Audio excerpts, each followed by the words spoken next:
Hello everyone, I am Sai Pranav, Bhagavatal Sai Pranav from Operating Systems class. As a part of the project, I've been working on Advanced Process Scheduler Information Viewer. So the project overview and objectives include process scheduling. Let's discuss about process scheduling, which is a core function of operating system which manages the allocation of CPU resources among various tasks.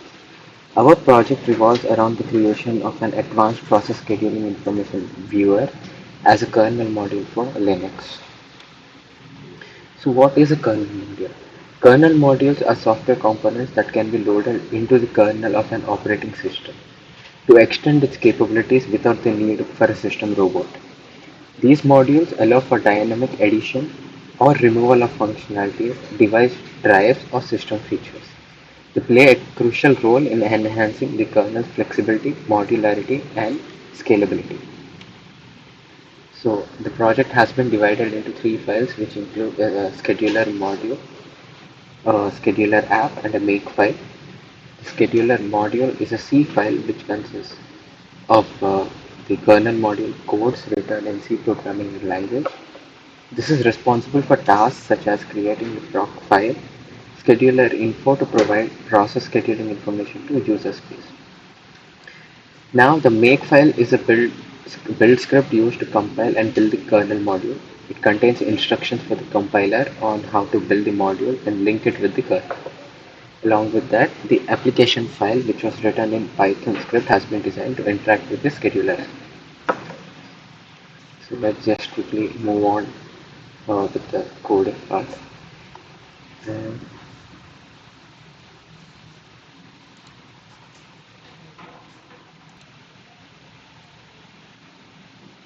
Okay, so now let us quickly move on to the simulation part of this project.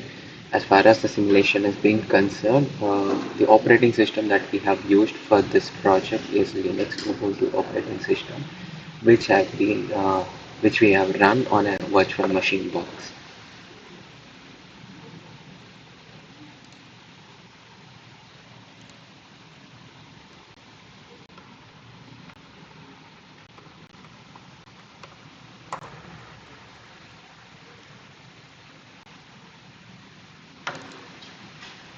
So firstly, we have created a project directory called project directory, in which we have created the files which are required for simulating this project.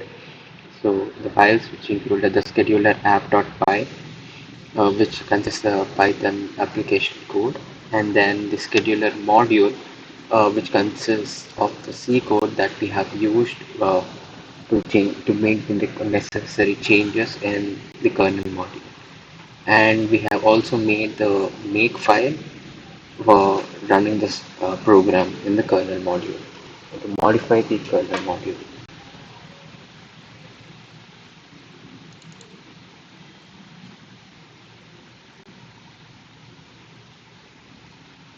So here is the code for, for the kernel module, and as we have seen, the first few lines includes importing all the important header files that we require for running this project in the kernel module.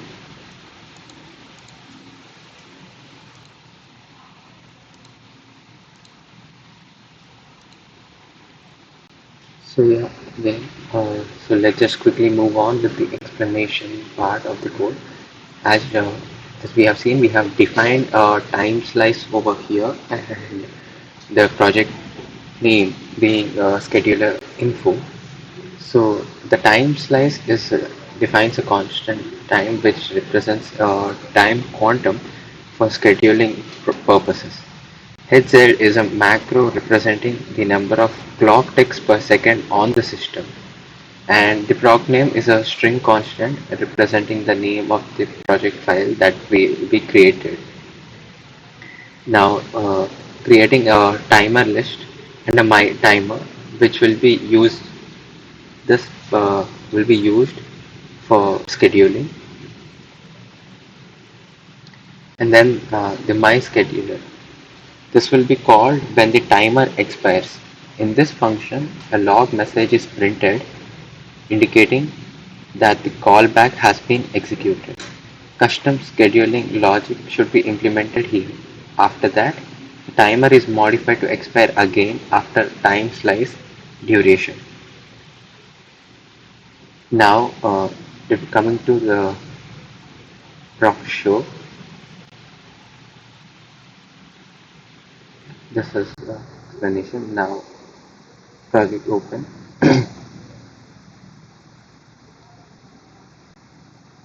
In this, we define a function called proc open, which is called when the proc file is open. So this is the function that we are calling when the file is open. It calls single open with the proc show function as a parameter to set up reading from the project file. Now, for the operations which contain function pointers for handling file operations on the proc file, such as opening, reading, sleep, and release of the files.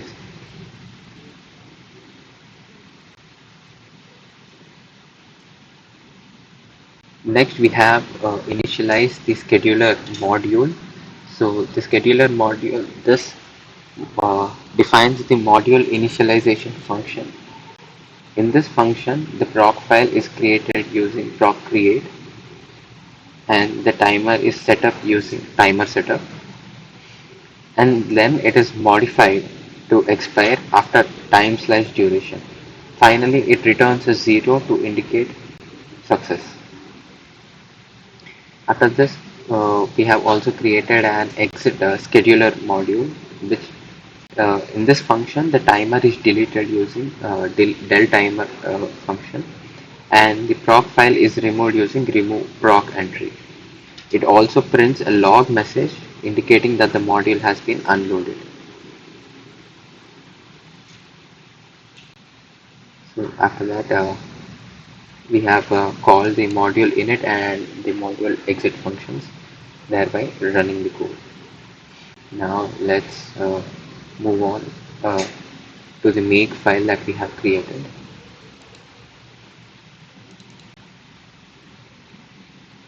So this is the code that has been written in the make file, in which the first line, the obj-m code, describes the name of the output object file produced by the build process. Here the output file is being scheduler module.o. The obj-m variable is used to specify objects that will be built as loadable kernel modules.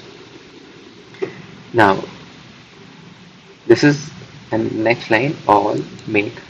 This line of code we are trying to explain that when you execute make all or simply make, it will build the kernel module. It calls the make command with C option to change the directory to the kernel source trees build directory, and it passes the current directory as the value for the m parameter. This then it specifies to build modules by invoking modules target. So in this case, the trees build directory is the shell uname directory, and the current directory that we are going to pass is the pwd directory. Now, coming to the clean target, when you execute make clean, it will remove any file generated during the build process. It calls the make command with the same option as in all target, but this time it invokes the clean target, which is responsible for cleaning up the build directory.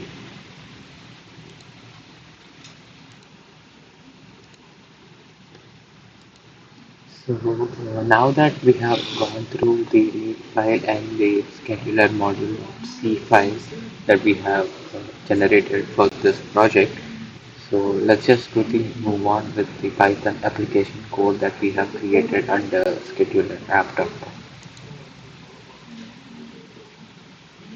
So in this, we have written the necessary Python code for running this application.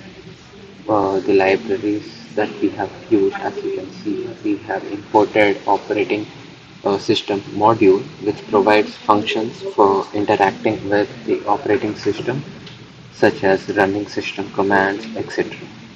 And then we also need an import a time module, which provides functions for manipulating and tracking time, such as sleeping for a certain number of seconds.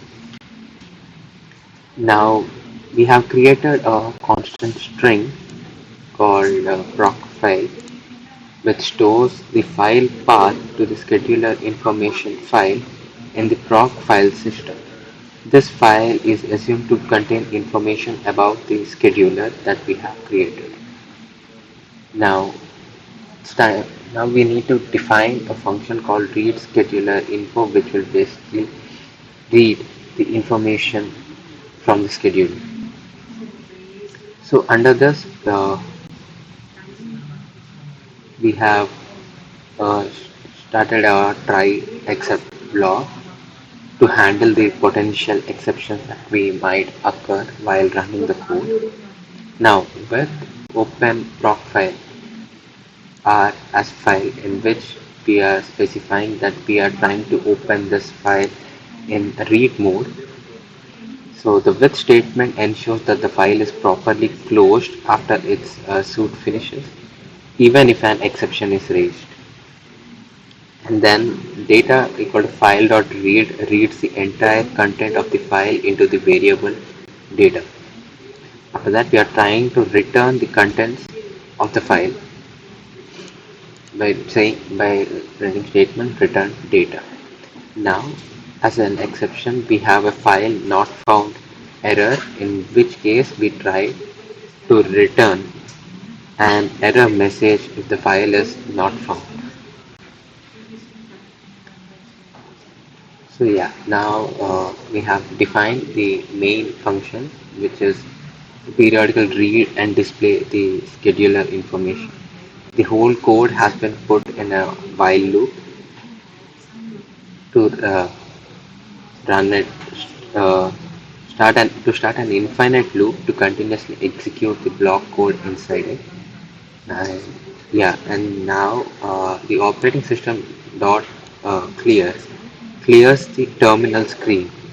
So when it, for Linux, this is the command that we will be using to clear the terminal screen. In case of Windows, we'll go with the CLS command. Now we are trying to print the advanced process scheduler info just for the convenience of the user.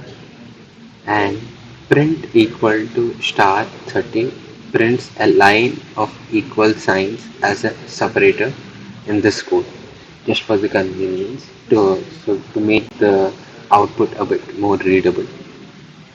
Now info equal to read scheduler dot info is how trying uh, we are trying to run the function and store its return value in the variable info, and then we try to print the info value, and then we have given a time dot sleep of 5 seconds, so that the code refreshes after every the execution for 5 seconds before repeating the loop. And then the dunder methods of name equal to main to check if the script is being run directly, not being imported as a module. Hence, as a summary, the whole code is trying to provide information from the scheduler info, refreshing after every 5 seconds. It handles potential errors if the file is not found, and it continuously clears the terminal to display the most recent information in a clear and organized manner. So, this is a brief explanation of all the coding that has been done as a part of this project. Now, let's open the terminal to run this code. All the other files that you can see here, excluding scheduler app file, scheduler module C, and the make file, have been created during the execution of this code.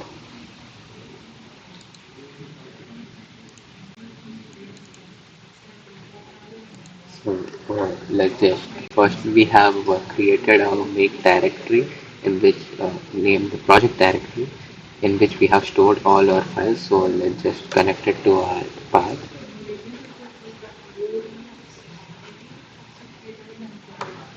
Now under project, under this, we have stored all our files, the make file, the C file and the Python file required for our project. So let's just run the make file to modify the kernel module.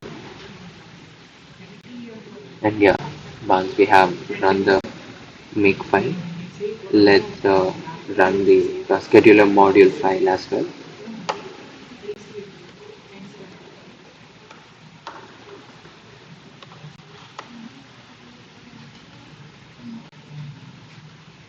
So as we see, we could not insert the module file as the file already exists, so there's no issue over here. The file has already been created.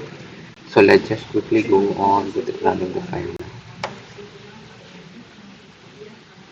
So here we have, after running the Python file, as we can see, we have an advanced process scheduler module equal split with equal to's, and down we can see the processes and the system being run over here with their PID values respectively.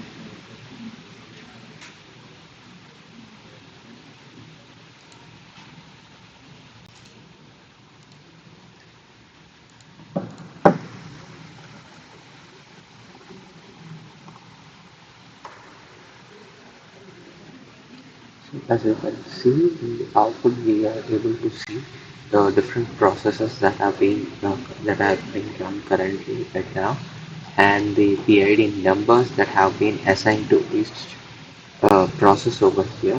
So what exactly are these numbers?